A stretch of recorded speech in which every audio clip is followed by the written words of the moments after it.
Bab 316, Keluarga Zheng menghasilkan seorang suci. Hari ini aku pergi ke Pagoda Basil, tapi alih-alih menarik perhatian si pembunuh, yang kutarik justru seorang pria bertopeng yang sangat kuat hingga mengerikan. Fang Yu, siapa pria bertopeng itu? Tanya Stella. Aku juga tidak tahu, aku lupa bertanya. Namun, aku pernah membunuh pria bertopeng lainnya di Huamanlou di Jiangnan. Jawab Fang Yu. Satu lagi, Stella tampak bingung. Menurutnya, itu adalah klon hantunya. Jawab Fang Yu.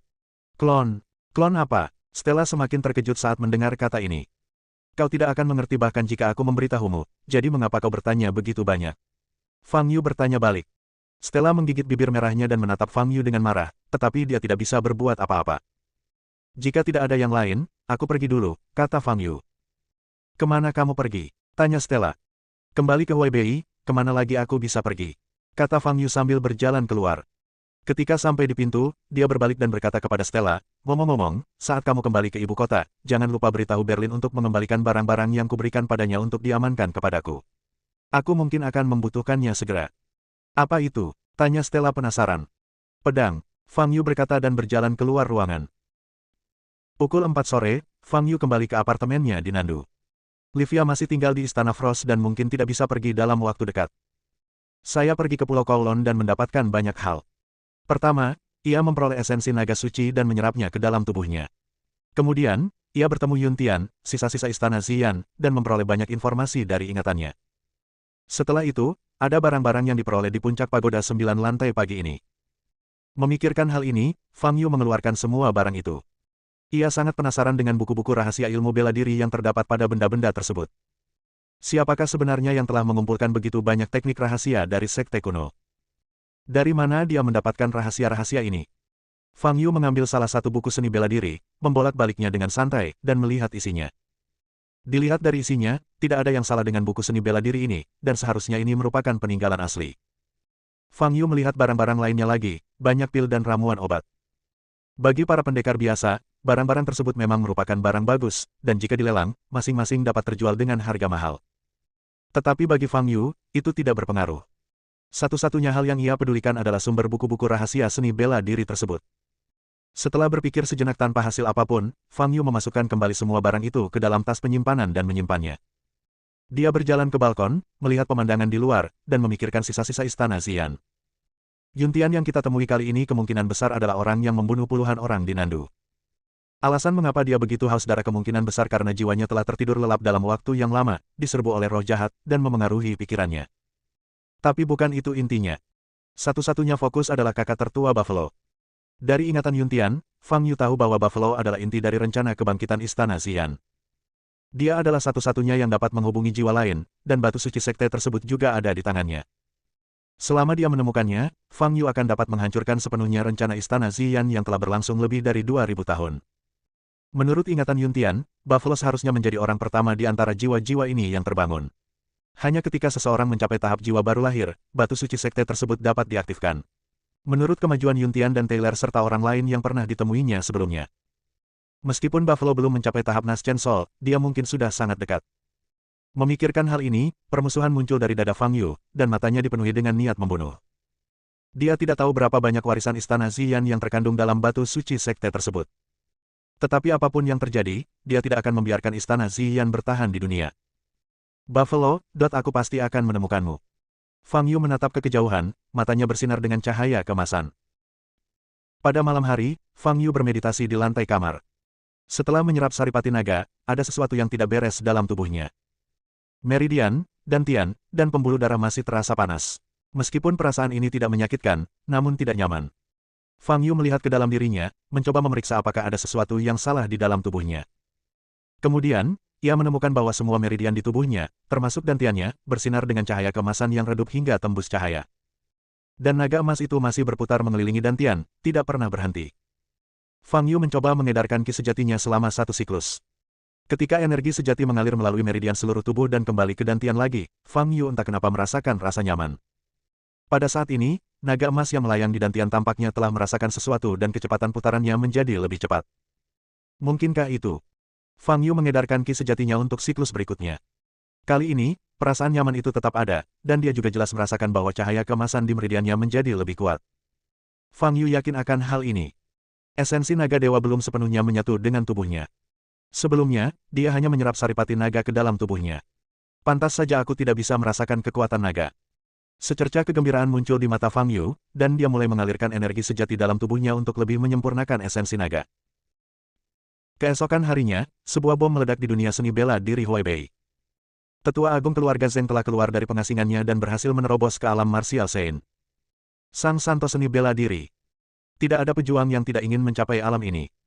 Konon, selama seseorang berhasil menerobos ke alam martial Sein, dia benar-benar dapat menguasai hukum langit dan bumi, mengubah warna langit dan bumi hanya dengan satu pikiran, serta membalikkan sungai dan lautan hanya dengan satu gerakan.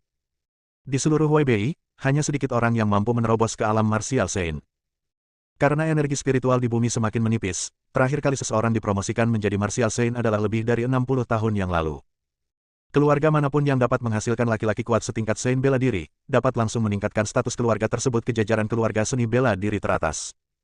Dan sekarang keluarga tempat sang santo bela diri muncul sebenarnya adalah keluarga Zheng, yang sudah menjadi keluarga seni bela diri nomor 1 di Huaibei. Inilah mengapa beritanya begitu heboh. Keluarga Zheng awalnya memiliki fondasi yang sangat kuat dan merupakan kekuatan yang kuat di Huaibei. Sekarang dengan penambahan martial Sein lain, statusnya telah meningkat ke tingkat yang tak tersentuh. Tak lama setelah berita bahwa tetua-tertua keluarga Zheng telah menerobos ke alam martial Sein keluar, keluarga Zheng merilis berita lainnya. Untuk memberi ucapan selamat kepada tetua agung atas kenaikan pangkatnya ke alam santo bela diri, keluarga Zheng menyelenggarakan perjamuan untuk semua orang. Semua keluarga dan sekte seni bela diri besar, dan bahkan keluarga kaya di dunia sekuler, dapat mengirim perwakilan untuk berpartisipasi, tidak ada batasan. Pagi itu, rumah keluarga Zheng penuh dengan tamu. Semua keluarga besar mengirimkan perwakilannya sambil membawa hadiah guna mengucapkan selamat kepada tetua tertua keluarga Zheng. Tetua tertua di keluarga Zheng duduk di kursi tinggi, memandang para tamu yang datang untuk memberi selamat kepadanya dengan senyum tipis di wajahnya. Setelah dipromosikan ke alam martial Sein, seluruh auranya menjadi sangat berbeda dari prajurit biasa. Inilah jurang pemisah antara orang suci dan manusia. Ketika para tamu melihat tetua agung keluarga Zheng memancarkan aura transenden, mereka semua terkejut. Inilah sang santo bela diri. Butuh waktu puluhan tahun bagi Huaibei untuk menghasilkan seorang santo bela diri. Satu persatu, para tamu mendatangi tetua agung keluarga Zheng, memberi ucapan selamat, dan memberinya hadiah. Paul, Joanna, Fred, dan dua tetua lainnya berdiri di samping, diam-diam menatap para tamu di depan mereka. Bagi keluarga Zheng, sekarang adalah saatnya panen. Tamu manapun yang datang memberi ucapan selamat dan memperlihatkan wajahnya, berarti memperlihatkan suatu sikap. Artinya, mereka mengakui posisi dominan keluarga Zheng dan bersedia menghormati keluarga Zheng di masa mendatang. Kami mohon maaf bagi tamu yang tidak dapat hadir. Mulai hari ini, keluarga Zheng akan memberantasnya. Ayah, aku belum melihat siapapun dari keluarga Han dan Chen. Paul berbisik di dekat telinga Fred. Tidak apa-apa, Fred berkata sambil tersenyum dingin. Kedua keluarga ini adalah satu-satunya saingan keluarga Zheng. Di masa lalu, keluarga Zheng masih sedikit waspada. Namun setelah tetua agung berhasil mencapai alam martial Sein, mereka tak lagi punya kekhawatiran. Baik keluarga Chen maupun keluarga Han, jika mereka tidak yakin, maka mari kita berperang langsung. Satu persatu, tamu maju ke depan. Penatua Agung, saya Sauki. Atas nama keluarga Han, saya ingin mengucapkan selamat kepada Anda. Selamat kepada Penatua Agung karena telah berhasil menembus alam martial Sein. Mulai sekarang, Anda akan menguasai dunia dan menjadi tak terkalahkan.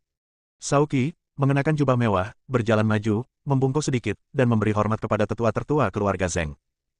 Tetua keluarga Zheng tertawa dan berkata, baiklah. Baiklah, Sauki, saat kau kembali, beritahu Virsimu bahwa aku akan pergi minum teh dengannya saat aku senggang. Baiklah, aku pasti akan menyampaikan kata-kata tetua agung. Sauki tersenyum dan berjalan ke samping. Meskipun ada senyum di wajahnya, ada tatapan dingin di matanya. Awalnya, keluarga Han dan keluarga Zheng memiliki kedudukan yang sama, tetapi hari ini, statusnya jelas telah menjadi tamu.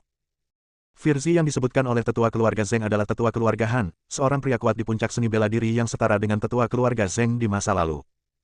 Akan tetapi sekarang, tetua tertua keluarga Zheng seolah mengabaikan sama sekali tetua tertua keluarga Han, bahkan langsung memanggilnya dengan nama panggilannya. Perubahan identitas yang signifikan ini membuat Sauki merasa sangat tidak nyaman. Namun dalam situasi saat ini, keluarga Han tidak punya pilihan selain menunjukkan kelemahan untuk sementara waktu sampai tetua tertua keluarga Han menerobos ke alam martial Sein. Seiring berjalannya waktu, para tamu maju satu persatu untuk memberi ucapan selamat. Pada akhirnya, semua orang selesai mengucapkan selamat dan kembali ke belakang. Paul melirik ke arah para tamu, matanya berkilat kejam, dan berkata kepada Fred, ayah, keluarga Chen tidak mengirim siapapun untuk menghadiri perjamuan kita. Baiklah, aku mengerti. Fred mengangguk, seringnya muncul di wajahnya, dan berkata, begitu kita membunuh Fang Yu, kita akan segera mengambil tindakan terhadap keluarga Chen. Mendengar nama Fang Yu, Yoana segera berbalik dan bertanya, Tetua Agung seharusnya mengumumkan hal itu, kan? Begitu dia selesai berbicara, tetua keluarga Radit duduk di kursi tinggi berdeham dan berkata, terima kasih kepada semua teman karena telah datang ke keluarga Zeng. Saya akan mengingat ucapan selamat Anda kepada saya. Semua orang memperhatikan dengan tenang ketika tetua tertua keluarga Zeng berbicara. Hari ini, saya punya satu hal lagi untuk diumumkan. Mendengar ini, Yoana begitu gembira hingga tubuhnya gemetar. Akhirnya aku bisa menghadapi si bajingan Fang Yu itu secara terbuka. Mata Yoana terbuka lebar, bola matanya melotot, dan matanya penuh dengan kebencian dan dendam. Bab 317, Kekuatan Sang Santo Bela Diri. Mendengar kata-kata tetua tertua keluarga Zeng, para tamu di aula tampak tegang. Semua mata tamu tertuju pada tetua tertua keluarga Zeng. Beberapa waktu lalu, ketika aku sedang menyendiri, saudaraku, tetua ketiga, meninggal di Jiangnan. Tetua tertua keluarga Zeng berkata dengan tenang. Tidak ada fluktuasi dalam ekspresinya, tetapi matanya menyembunyikan niat membunuh yang dingin. Tetua ketiga keluarga Zeng telah meninggal. Para tamu bereaksi dan wajah mereka berubah. Tetua ketiga keluarga Zeng sangat terkenal di dunia seni bela diri Huaibei karena ia merupakan juru bicara tingkat tertinggi keluarga Zeng dan sering muncul di depan umum. Dan dalam 2 bulan terakhir, tetua ketiga keluarga Zeng memang tidak muncul. Tidak ada suara sama sekali, ternyata dia sudah mati. Tampaknya keluarga Zeng sengaja memblokir berita itu sebelumnya. Namun setelah dipikir-pikir lagi, tetua ketiga dari keluarga Zeng, sebagai salah satu dari 4 tetua agung keluarga Zeng, memiliki kekuatan seorang ahli bela diri puncak, dan tidak banyak orang kuat di seluruh Huaibei yang mampu menandinginya. Siapa yang bisa membunuhnya di Jiangnan, tempat dengan seni bela diri yang buruk? Tetua keluarga Zeng melirik para tamu di bawah, nadanya tiba-tiba berubah dingin, dan dia berkata, orang yang membunuh saudara ketigaku bernama Fang Yu. Fang Yu. Mendengar nama itu, para tamu yang hadir saling berpandangan dengan heran. Kebanyakan dari mereka tidak familiar dengan nama ini. Orang yang bisa membunuh tetua ketiga keluarga Zeng pastilah orang kuat yang sudah terkenal selama bertahun-tahun, bukan? Namun Sauki, yang berdiri di samping, memiliki pandangan di matanya. Fang Yu lah yang membunuh tetua ketiga keluarga Zeng. Sauki mendongak ke arah tetua tertua keluarga Zeng, yang memancarkan niat membunuh, dan tatapannya terus berubah. Ngomong-ngomong, bukankah ada rumor tentang sesuatu yang terjadi di Jiangnan 2 atau 3 bulan yang lalu? Di Danau Yuexin, Jiangnan, seorang pemuda dari alam Xiantian membunuh Marvin dari alam Wuzun. Aku ingat nama pemuda itu adalah Fang Yu. Pada saat ini, seorang tamu teringat nama Fang Yu. Saat ia menyebutkan hal ini, banyak pelanggan teringat kejadian yang sempat viral 2 atau 3 bulan lalu. Saat itu sebagian besar dari mereka menganggap hal itu hanyalah rumor yang dibesar-besarkan dan tidak benar. Bagaimanapun, ada kesenjangan 2 alam utama antara alam bawaan dan alam kehormatan bela diri. Perbedaan kekuatan di antara keduanya tidak dapat lagi digambarkan sebagai perbedaan dunia. Secara teoritis, seorang pendekar di alam kehormatan bela diri dapat membunuh seorang pendekar di alam bawaan hanya dengan 1 jari. Sekarang, ketika nama Fang Yu keluar dari mulut tetua tertua keluarga Zeng, para tamu yang hadir sangat terkejut. Saya tahu sebagian besar dari kalian pernah mendengar nama ini. Tetua keluarga Zeng berkata perlahan, mengalahkan seorang ahli bela diri dengan kultivasi seorang ahli bela diri bawaan memang merupakan pencapaian yang luar biasa. Melihat seluruh sejarah seni bela diri, tidak mungkin menemukan monster seperti itu. Kakak ketigaku telah berada di alam kehormatan bela diri selama puluhan tahun dan telah mencapai puncak alam kehormatan bela diri, tetapi dia masih belum sebanding dengan Fang Yu. Ini tidak mungkin. Para tamu menatap ke arah tetua tertua keluarga Zeng, ingin tahu apa yang akan dia katakan selanjutnya. Menurutku pasti ada ahli yang membantu Fang Yu di balik layar. Setiap kali dia membunuh seorang master bela diri, itu sebenarnya dilakukan oleh ahli di belakangnya. Ahli ini mampu membunuh Marvin dan saudara ketigaku secara berturut-turut. Tingkat kultivasinya mungkin di atas seorang master bela diri. Dia kemungkinan besar juga seorang martial saint. Tetua tertua dari keluarga Zeng berkata dengan suara yang dalam. Wajah semua orang berubah. Spekulasi tetua tertua keluarga Zeng tampaknya menjadi satu-satunya penjelasan yang benar. Pasti ada guru seperti itu di belakang Fang Yu. Namun, spekulasi tetua keluarga Zeng bahwa ahli ini telah mencapai tingkat martial saint mengejutkan semua orang yang hadir. Santo bela diri. Setiap martial saint adalah bos besar yang dapat mengguncang seluruh wilayah hanya dengan hentakan kakinya. Masing-masing tokoh bela diri Tiongkok memiliki nama dan terkenal di daerahnya. Orang bijak bela diri mana yang berdiri di belakang Fang Yu, bersedia menjadi pengawal pribadi seorang prajurit alam Xiantian. Bahkan membiarkannya menduduki ketenaran. Saya tidak peduli dengan identitas ahli ini. Tetua keluarga Zeng berkata dengan nada dingin, dia membunuh saudara ketiga saya dan menjadi musuh bebuyutan keluarga Zeng. Tidak peduli siapa dia, keluarga Zeng tidak akan membiarkannya pergi. Sampai mati, jangan pernah beristirahat. Perkataan tetua-tertua keluarga Zheng sedingin pedang, mencapai telinga semua orang dan membuat semua orang merasa kedinginan. Setelah berkata demikian, aura pembunuh dalam dirinya meledak sepenuhnya, menyelimuti seluruh tempat. Wajah para tamu yang hadir menjadi pucat dan mereka merasa kesulitan bernapas. Banyak dari mereka bahkan mengalami gemetar kaki dan hampir terjatuh ke tanah. Keluarga Zheng mengadakan perjamuan hari ini, bukan hanya untuk memberitahu semua orang di sini bahwa aku, Radit Zheng, telah kembali, tetapi juga karena aku ingin menyerang Fang Yu di depan semua orang. Aku sendiri yang akan membalaskan dendam saudaraku yang ketiga. Aku akan membantai Fang Yu dengan darah, membawa mayatnya, dan berlutut untuk menyembah saudara ketigaku di akhirat, agar jiwanya dapat beristirahat dengan tenang. Tetua-tertua keluarga Zheng, Radit, berbicara kata demi kata. Dengan setiap kata yang diucapkannya, auranya tumbuh sedikit lebih kuat.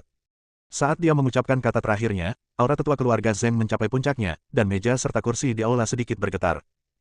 Beberapa tamu tidak dapat menahan tekanan pada tubuh mereka, kaki mereka lemas dan mereka terjatuh ke tanah. Tamu lainnya terpaksa mengeluarkan keterampilan mereka agar bisa berdiri tegak. Semua orang yang hadir menatap tetua keluarga Zheng dengan mata terkejut, yang wajahnya sedingin es.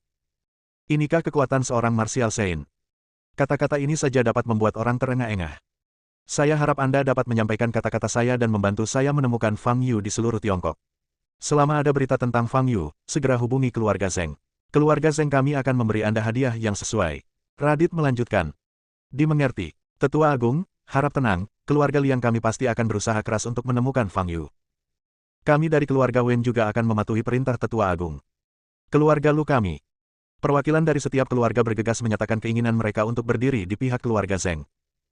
Setelah menyaksikan kekuatan Radit sebagai seorang santo bela diri, mereka tidak memiliki pikiran lain dalam benak mereka. Melihat keluarga-keluarga itu begitu perhatian bagaikan pembantu, Sauki di samping memiliki sedikit rasa jijik di matanya. Tidak peduli seberapa kuatnya keluarga Zheng, mereka belum sampai pada titik ini. Keluarga Han datang menghadiri perjamuan hari ini hanya untuk mengungkapkan keengganan mereka untuk bermusuhan dengan keluarga Zheng. Sauki merasa tidak nyaman dengan sikap merendahkan keluarga Zheng. Fang Yu, aku harus menemukannya lagi. Pikir Sauki sambil mengerjap-ngerjapkan matanya. Pada saat ini, Radit yang sedang duduk di kursi tinggi, tiba-tiba menoleh dan menatap Sauki. Sauki hanya merasakan hawa dingin menjalar dari telapak kakinya, dan sekejap kemudian seluruh tubuhnya pun menjadi dingin.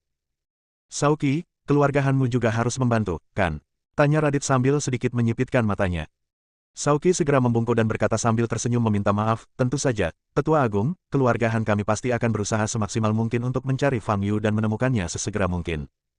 Baguslah. Radit tersenyum tipis lalu mengalihkan pandangannya. Sauki berdiri tegak, lapisan tipis keringat sudah muncul di dahinya. Setelah para tamu pergi, Radit masih duduk di kursi tinggi. Tetua kedua, tetua keempat, Patriark Fred, serta Paul dan Yohana, semuanya berdiri di depan Radit. Orang-orang ini saat ini adalah anggota inti keluarga Zheng. Radit mengangkat matanya dan menatap Yohana. Tidak ada emosi di matanya. Saat Yohana dan Paul bertemu, Radit sedang mengasingkan diri. Oleh karena itu, Yohana masih merupakan orang asing baginya. Radit tidak senang membiarkan orang luar berpartisipasi dalam percakapan inti keluarga Zheng. Penatua Agung, Yohana dan aku sudah menetapkan tanggal dan akan resmi menikah pada pertengahan bulan depan. Paul melihat ketidaksenangan Radit dan langsung berkata. Benar sekali, Tetua Agung, Yohana sudah menjadi anggota keluarga Zheng kita. Selama kurun waktu ini, dia telah memberikan kontribusi besar bagi perluasan bisnis keluarga Zheng kita. Fred juga setuju. Radit tidak mengatakan apa-apa, hanya menatap lurus ke arah Yohana. Ditatap seperti ini oleh seorang petapa bela diri, Yohana merasa tercekik. Namun dia menggertakkan giginya dan bertahan, tidak membiarkan dirinya gemetar, dan menatap Radit dengan tatapan tegas. Setelah lebih dari 10 detik terdiam, Radit mengalihkan pandangannya. Yohana menghela napas lega. Penatua Agung, Anda menduga ada orang kuat setingkat martial saint di belakang Fang Yu. Kalau begitu, haruskah kita gegabah menantang Fang Yu? Kata Fred dengan raut wajah ragu-ragu. Dalam pertarungan antara dua orang suci bela diri, terlepas dari menang atau kalah, kedua belah pihak pasti akan membayar harga yang mahal. Sebagai tetua agung keluarga Zheng, Radit adalah inti sebenarnya dari keluarga Zheng dan tidak boleh memiliki masalah. Bab 318 Kuasai Kekuatan Naga. Aku hanya mengatakan bahwa aku tidak peduli siapapun pihak lainnya. Aku harus membalaskan dendam saudara ketigaku. Kata Radit dingin. Tetapi, Tetua Agung, Fred ingin mengatakan sesuatu, tetapi terhenti karena tatapan tetua kedua dan keempat. Ronger, sejak kamu menjadi kepala keluarga, keberanianmu semakin berkurang. Kamu terlalu bimbang dalam melakukan sesuatu.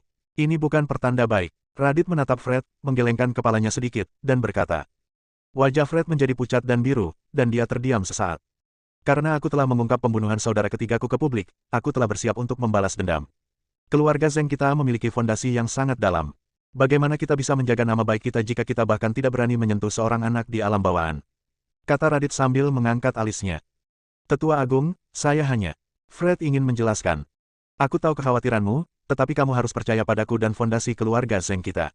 Radit berkata dengan tenang, apakah kamu lupa bahwa guru meninggalkan metode rahasia untuk keluarga Zheng kita yang hanya bisa dikuasai oleh mereka yang telah mencapai alam bela diri suci? Wajah Fred berubah.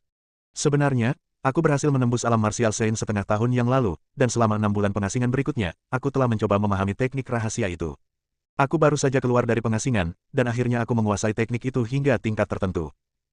Misteri teknik rahasia itu sungguh luar biasa. Aku tidak sabar untuk menguji kekuatan teknik rahasia ini. Dan guru di balik Fang Yu memang layak menjadi batu asahku. Saat Radit berbicara, matanya penuh percaya diri dan bangga. Dia penuh percaya diri dengan kekuatannya sendiri, dan sekarang setelah dia menguasai teknik rahasia yang menantang surga, dia menjadi semakin tak kenal takut. Dia bahkan merasa bahwa tak seorang pun yang berada pada level yang sama dapat menjadi lawannya. Penatua Agung, bisakah kau menunjukkan teknik rahasia ini kepadaku dan memperluas wawasanku? Tanya Paul. Haha, metode rahasia ini tidak dapat ditunjukkan, jika tidak, rumah besar ini tidak akan dapat diselamatkan. Jika kamu ingin memperluas wawasanmu, maka temukan Fang Yu sesegera mungkin. Radit berkata sambil tersenyum. Melihat Radit begitu percaya diri, Paul dan Yohana saling memandang. Wajah Yohana dipenuhi dengan senyum bahagia, dan matanya penuh dengan kebencian. Sekarang, satu-satunya hal yang harus dilakukannya adalah mengirim lebih banyak orang untuk menemukan Fang Yu. Selama dia menemukan Fang Yu, dia bisa membalas dendam dan mengakhiri mimpi buruk yang telah menghantuinya selama ini. Setelah perjamuan keluarga Zheng, seluruh Weibei kembali dilanda kekacauan. Tetua ketiga keluarga Zheng telah tewas di tangan seorang pemuda bernama Fang Yu. Setelah tetua tertua keluarga Zheng keluar dari pengasingannya, hal pertama yang dilakukannya adalah menyerang Fang Yu dan membalaskan dendam tetua ketiga keluarga Zheng. Dia meminta semua keluarga besar di Weibei untuk membantu mencari keberadaan Fang Yu. Selama Fang Yu ditemukan, dia akan mendapat hadiah dari keluarga Zheng. Setelah perwakilan yang menghadiri perjamuan keluarga Zheng kembali ke keluarga, mereka segera menyampaikan maksud tetua tertua keluarga Zheng.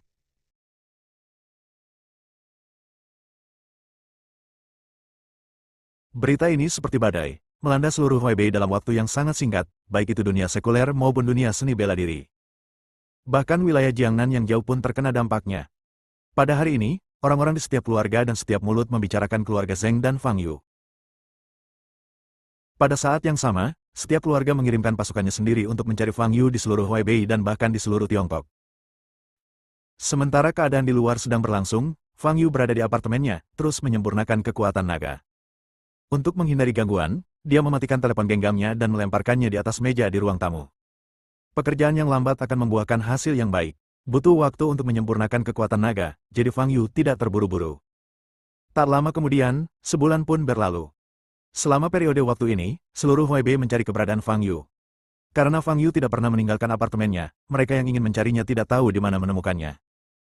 Bahkan ada rumor bahwa Fang Yu telah menerima berita tersebut dan meninggalkan daerah Weibei. Di sebuah villa di Nandu, seorang gadis yang tampak baru berusia 13 atau 14 tahun sedang duduk di sofa di lobi villa, memakan lollipop dan bermain game di telepon genggamnya. Seorang pria setengah baya lain, berusia 30-an, duduk di seberangnya dengan wajah cemberut. Sinta, Fang Yu belum muncul selama lebih dari sebulan. Apa yang dikatakan para petinggi? Apakah kita masih harus tinggal di Nandu dan menunggunya datang? Gadis bernama Sinta itu menatap pria itu dan berkata dengan suara kekanak-kanakan, apa lagi yang bisa kita lakukan? Tunggu saja. Melihat situasi saat ini, jika Fang Yu benar-benar berani muncul, dia mungkin akan segera ditangani oleh keluarga Zheng. Tidak mungkin kita bisa mengejarnya, kata pria itu. Dimas, sepertinya kamu agak tidak kompeten. Kenapa kamu selalu punya banyak kekhawatiran? Tidak bisakah kamu tidur dan merawat kulitmu saat kamu punya waktu? Kamu terlihat seperti berusia kurang dari 35 tahun, tetapi kamu hampir botak. Sinta berkata tanpa ampun. Wajah Dimas membiru dan merah. Dia menyentuh rambutnya yang tipis dan melotot ke arah Sinta.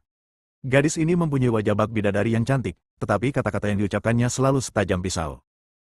Namun Dimas tidak dapat membantahnya. Bukan hanya karena Sinta seorang gadis, tetapi juga karena pangkat Sinta di Ordo satu tingkat lebih tinggi darinya. Setengah bulan lagi berlalu.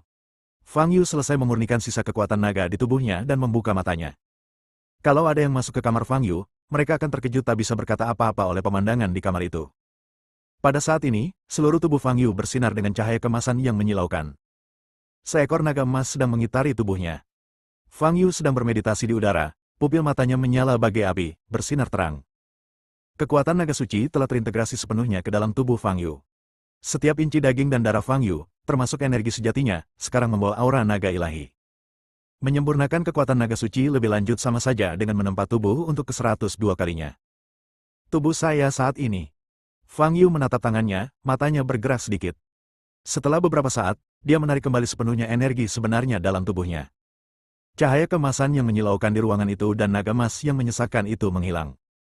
Kekuatan naga suci terlalu dilebih-lebihkan. Bahkan energi sejatinya telah menjadi emas. Mencolok dan tidak praktis. Fang Yu menggelengkan kepalanya dan berkata. Fang Yu berjalan keluar dari ruang tamu, minum segelas air, membuka kulkas, dan menemukannya kosong.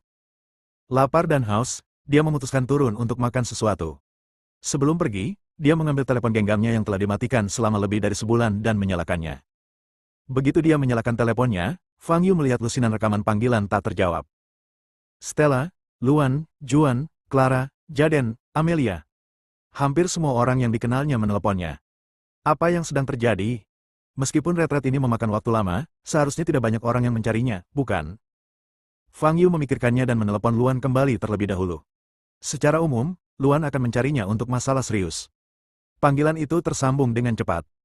Fang Yu, di mana kamu sekarang? Luan bertanya dengan nada tergesa-gesa. Huaibei dan Nandu, jawab Fang Yu.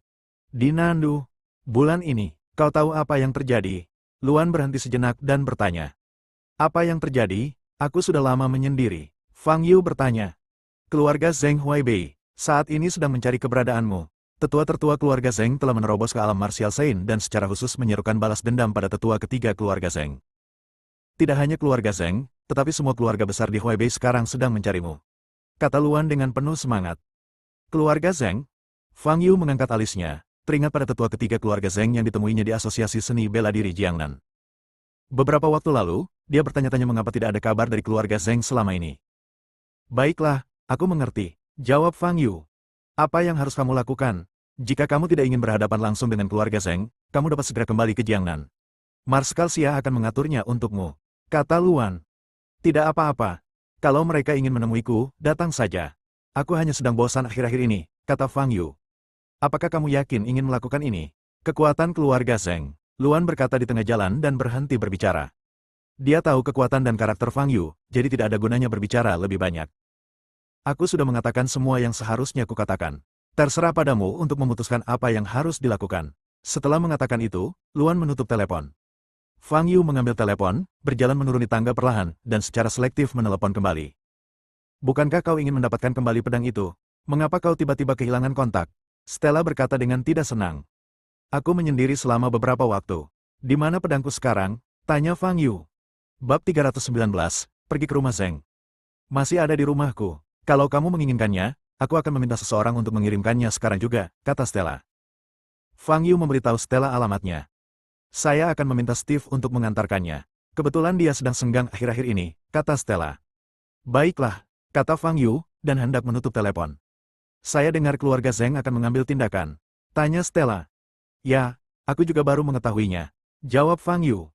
Orang bijak bela diri dari keluarga Zheng mengumumkan secara terbuka bahwa dia ingin membalas dendam. Masalah ini menyebar ke seluruh Huaibei dan Jiangnan lebih dari sebulan yang lalu, kata Stella.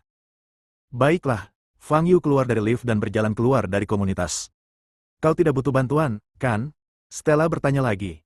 Tentu saja tidak. Itu saja, aku mau makan, kata Fang Yu dan menutup telepon. Fang Yu menemukan restoran terdekat, masuk, memesan beberapa hidangan, duduk di meja, dan terus melihat panggilan tak terjawab. Ada lebih dari selusin panggilan, semuanya dari nomor yang tidak dikenal, dan nomornya semuanya berbeda. Fang Yu sedikit mengernyit, mengabaikan panggilan telepon itu, dan menelepon Yasmin kembali. Bibi Yasmin. Nak Fang Yu, akhirnya kau meneleponku kembali. Kemana saja kau selama ini? Tanya Yasmin dengan heran. Aku keluar untuk bersantai. Fang Yu mengarang alasan. Oh, ngomong-ngomong, Xiao Yu, kamu mendaftar di universitas mana? Tanya Yasmin. Fang Yu tertegun ketika mendengar pertanyaan ini. Dia tampaknya lupa tentang pendaftaran ke universitas. Sekarang sudah pertengahan Agustus dan masa pendaftaran sudah lama berlalu, jadi sudah tidak bisa mendaftar lagi. Nak Fang Yu, melihat Fang Yu belum menjawab, Yasmin bertanya lagi. Aku mendaftar ke Universitas Nandu, kata Fang Yu. Dia tahu bahwa jika dia mengatakan bahwa dia tidak mendaftar untuk masuk, Yasmin akan sangat terkejut, yang akan menimbulkan serangkaian pertanyaan. Daripada melakukan hal itu, lebih baik berbohong saja. Bagaimanapun, Yasmin tidak tahu situasi sebenarnya. Universitas Nandu, hebat. Vivian juga ingin mendaftar ke universitas ini. Jika dia bekerja keras, kita bisa menjadi teman sekelas tahun depan, kata Yasmin sambil tersenyum. Setelah mengobrol beberapa kata dengan Yasmin, Fang Yu menutup telepon. Saat ini, semua hidangan telah terhidang dan ia mulai makan. Mengenai urusan universitas, Fang Yu tidak peduli. Karena saya sudah kehilangan waktu, lebih baik saya tidak usah kuliah. Ngomong-ngomong, dia punya banyak hal yang harus dilakukan akhir-akhir ini. Setelah menyelesaikan makanannya, Fang Yu berjalan kembali perlahan. Pada saat ini, telepon genggamnya bergetar lagi. Fang Yu mengangkat telepon dan mendapati itu nomor yang tidak dikenal. Setelah memikirkannya, Fang Yu menjawab telepon. Halo, apakah Anda Tuan Fang Yu? Suara pihak lain adalah suara seorang pria. Ya, jawab Fang Yu. Begini, saya Buran dari Departemen Personalia Universitas Nandu, kata orang itu. Universitas Nandu? Bukankah masa pendaftarannya sudah lewat? Aku tidak ingin kuliah lagi, itu saja. Fang Yu berkata sambil ingin menutup telepon. Mohon tunggu, Tuan Fang, saya tidak mencari Anda untuk pendaftaran, itu urusan kantor penerimaan mahasiswa baru. Saya mencari Anda karena saya ingin mempekerjakan Anda sebagai profesor tamu di sekolah sastra kami di Universitas Nandu, kata Buran. Profesor tamu, Fang Yu tertegun. Ya, Anda adalah peraih nilai tertinggi dalam ujian masuk perguruan tinggi tahun ini, dan Anda telah mencapai hasil yang belum pernah terjadi sebelumnya, yaitu nilai penuh di semua mata pelajaran. Kami telah mempelajari dan menganalisis kertas ujian Anda dan menemukan bahwa prestasi sastra Anda cukup tinggi. Banyak profesor fakultas seni dari universitas terkenal merasa malu dengan diri mereka sendiri. Bahkan Tuan Bai Sisi, Master Studi Tiongkok paling terkenal dari Universitas Jingcheng, telah memuji Anda dengan sangat tinggi. Saya dengar Anda tidak menjawab panggilan rekrutmen dari universitas manapun selama sebulan terakhir. Memang benar, Tuan Fang, level Anda jauh melampaui rekan-rekan Anda, dan Anda tidak perlu kuliah. Jadi saya sangat berharap Anda dapat menerima undangan saya dan datang ke Sekolah Sastra Universitas Nandu sebagai profesor tamu, dan meneruskan pengalaman Anda kepada mahasiswa baru dan mahasiswa tingkat 2. Kata-kata Buran cukup menyanjung, membuat Fang Yu merasa tidak nyaman. Profesor tamu. Ketika tidak mungkin melanjutkan ke universitas, menjadi profesor tamu tampaknya menjadi pilihan identitas yang baik. Selama bertahun-tahun, Fang Yu telah menjadi murid berkali-kali, tetapi belum pernah mencoba identitas sebagai guru. Hanya karena wajahnya yang muda, jalan ini terhalang. Berapa banyak kelas yang dimiliki profesor tamu ini dalam seminggu? Tanya Fang Yu. Kamu mengambil mata kuliah pilihan. Jika kamu sibuk, aku bisa mengatur kelas untukmu setiap 2 minggu. Melihat Fang Yu tertarik, Buran berkata dengan sangat terkejut. 2 minggu sekali, tidak apa-apa, kata Fang Yu. Jadi, apakah kamu setuju dengan ini? Tanya Buran. Ya, jawab Fang Yu. Kalau begitu bolehkah saya bertanya kapan Tuan Fang bisa datang ke Departemen Sumber Daya Manusia untuk menandatangani kontrak kerja? Kata Buran dengan penuh semangat. Jika aku punya waktu dalam 2 hari ke depan, aku akan pergi ke sana, kata Fang Yu. Jika Anda sibuk, Anda bisa memberi saya alamatnya dan saya akan datang kepada Anda dengan kontraknya, kata Buran dengan cemas. Sejauh menyangkut sektor pendidikan, Fang Yu sekarang adalah bintang yang sedang naik daun. Karena Fang Yu belum mendaftar ke universitas manapun, mempekerjakannya sebagai profesor tamu menjadi prioritas utama semua universitas. Sekarang Buran telah mengambil alih pimpinan atas nama Universitas Nandu, dia tentu tidak berani lalai. Jika Universitas Peking dan Universitas Sains dan Teknologi Huazhong juga memberikan undangan beberapa hari kemudian, situasinya mungkin akan berbeda. Karena aku sudah setuju, aku pasti akan pergi. Jangan khawatir, kata Fang Yu dan menutup telepon. Setelah makan malam, Fang Yu kembali ke apartemen. Sore berikutnya, terdengar ketukan di pintu. Fang Yu membuka pintu dan melihat Steve dengan pakaian kasual. Tuan Fang, halo, sapa Steve dengan hormat. Setelah apa yang terjadi di Pulau Kowloon terakhir kali, Steve tahu bahwa Fang Yu sangat kuat dan dia sangat mengagumi Fang Yu. Panggil saja aku Fang Yu, masuklah, kata Fang Yu. Oke. Steve masuk ke dalam rumah dan mengeluarkan sebuah benda panjang yang dibungkus kain hitam dari tas penyimpanan yang dibawanya. Ini pedangmu. Steve menyerahkan pedang itu kepada Fang Yu. Fang Yu mengambilnya dan perlahan membuka kain hitam yang melilit pedang. Steve memperhatikan gerakan Fang Yu dengan gugup. Setelah mendengar bahwa pedang ini adalah pedang eksklusif milik Fang Yu, dia ingin sekali melihat wujud sebenarnya pedang itu sepanjang perjalanan. Pedang eksklusif orang kuat seperti Fang Yu pasti luar biasa. Itu pasti senjata ajaib. Fang Yu perlahan membuka kain hitam yang melilit pedang, lapis demi lapis. Steve tidak berani berbicara, hanya menatap pedang itu dengan gugup. Dia pernah mendengar bahwa senjata ajaib yang telah disegel sejak lama akan mengeluarkan suara saat melihat cahaya matahari lagi. Semakin kuat senjatanya, semakin keras suaranya. Konon senjata ajaib terhebat ini bahkan bisa membuat langit dan bumi bergerak saat terkena cahaya. Sebelum Steve mengeluarkan pedang itu, kakeknya Berlin berbicara khusus dengannya, memberitahunya untuk merawat pedang itu baik-baik, tidak melakukan kesalahan apapun, dan tidak membuka kain hitam tanpa izin. Itu harus diserahkan kepada Fang Yu secara utuh. Dari sini, dapat dilihat bahwa Berlin sangat mementingkan masalah ini. Fang Yu di depannya juga memiliki ekspresi serius di wajahnya. Semua ini membuktikan bahwa pedang di tangan Fang Yu pasti luar biasa. Sebagian besar kain kasa tebal telah dilepas, dan pedang di dalamnya akan segera terlihat. Steve sangat gugup, matanya terbuka lebar dan lapisan tipis keringat muncul di dahinya. Fang Yu menyadari ada yang tidak beres dengan Steve, mendongak ke arahnya, dan bertanya dengan bingung, ada apa? Tidak, tidak ada apa-apa. Steve menyeka keringat di dahinya dan berkata. Fang Yu mengabaikan Steve dan merobek lapisan terakhir kain hitam pada bilah pedangnya.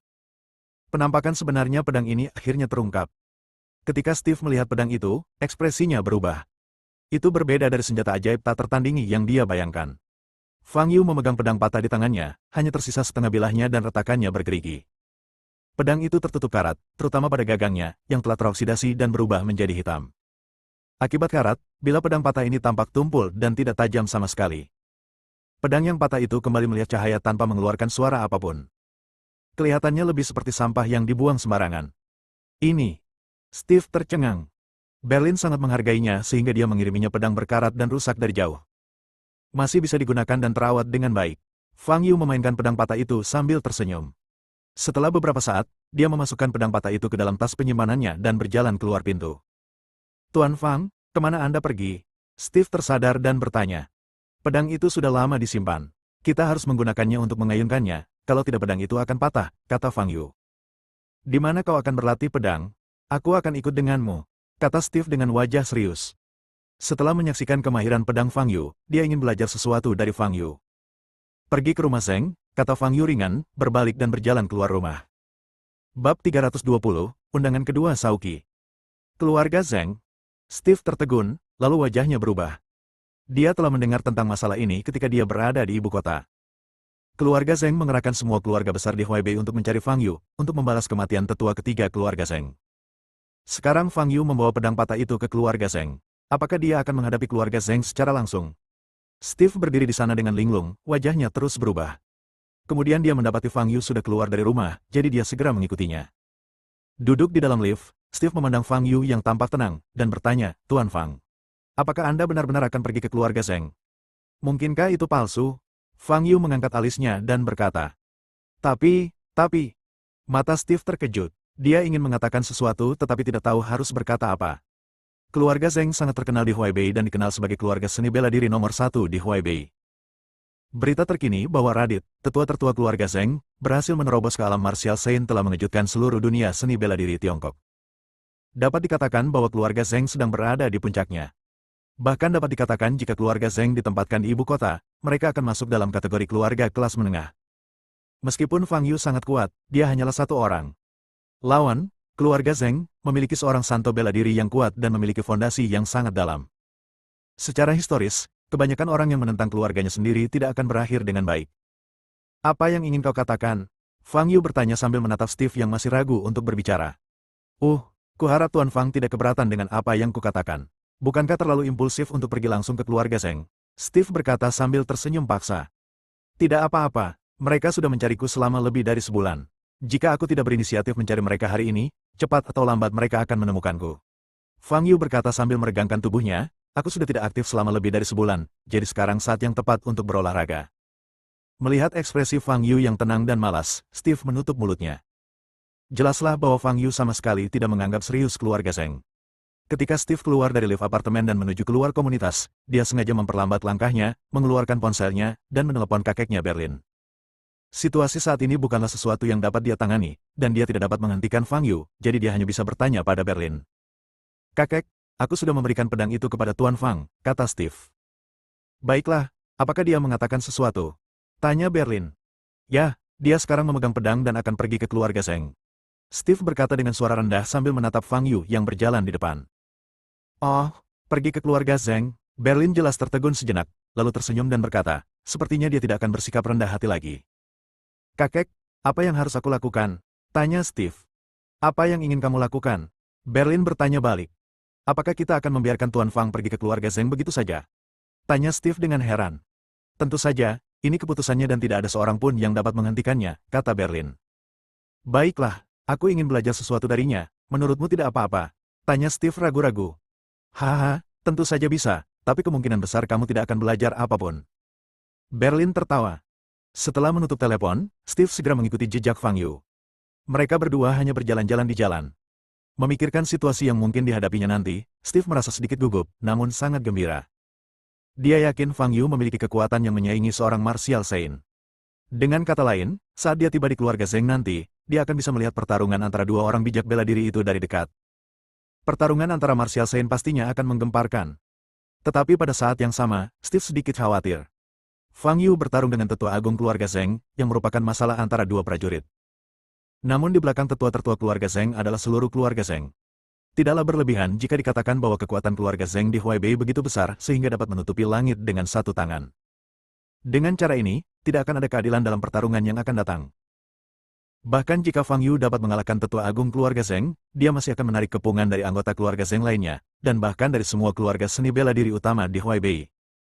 Pada saat itu, bagaimana cara memecahkan kebuntuan? Semakin Steve memikirkannya, semakin takut dia. Dia menoleh untuk melihat Fang Yu yang berjalan di sampingnya. Pada saat ini, ekspresi Fang Yu sangat serius. Seperti yang diharapkan, Tuan Fang juga merasa bahwa perjalanan ini sangat berbahaya, bukan? Haruskah saya memikirkan hal ini lebih dalam sebelum memutuskan bagaimana melanjutkan? Steve menatap Fang Yu dengan gugup. Fang Yu sedang berjalan dan tiba-tiba berhenti. Steve segera berhenti juga. Apakah kita akhirnya akan membuat keputusan? Bahkan jika dia kembali ke rumah sekarang, Steve tidak akan berpikir bahwa Fang Yu penakut atau takut pada masalah. Dia tahu bahwa orang yang benar-benar kuat adalah orang yang berani dan banyak akal. Ada banyak orang dalam sejarah yang kuat tetapi tidak punya otak. Orang-orang ini secara kolektif disebut orang-orang yang ceroboh. Fang Yu menoleh dan menatap Steve. Dia menggaruk kepalanya dan bertanya, apakah kamu tahu lokasi pasti keluarga Zheng? Steve terdiam sesaat. Setelah hening sejenak, telepon seluler di saku celana Fang Yu tiba-tiba bergetar. Fang Yu melirik ide penelepon, sedikit mengernyit dan menjawab panggilan. Tuan Fang, Anda akhirnya muncul. Seluruh Huaibei telah mencari Anda selama ini. Pihak lainnya memiliki suara feminin. Fang Yu sangat familiar dengan suara ini, Sauki. Kecerdasanmu sangat bagus. Aku baru saja turun ke bawah untuk makan, dan kau sudah mengetahuinya, kata Fang Yu ringan. Haha, sebenarnya aku sudah tahu di mana kamu tinggal, tapi kulihat kamu sudah lama tidak keluar rumah, jadi mungkin kamu sedang menyendiri, jadi aku tidak mengganggumu. Kata Sauki sambil tersenyum. Jadi, mengapa kamu mencariku sekarang? Tanya Fang Yu. Tuan Fang, Anda baru saja keluar dari karantina, jadi Anda mungkin belum mengetahui situasi spesifiknya, kan? Tanya Sauki. Aku tahu, kata Fang Yu. Baiklah, karena kau sudah tahu, aku akan langsung ke intinya.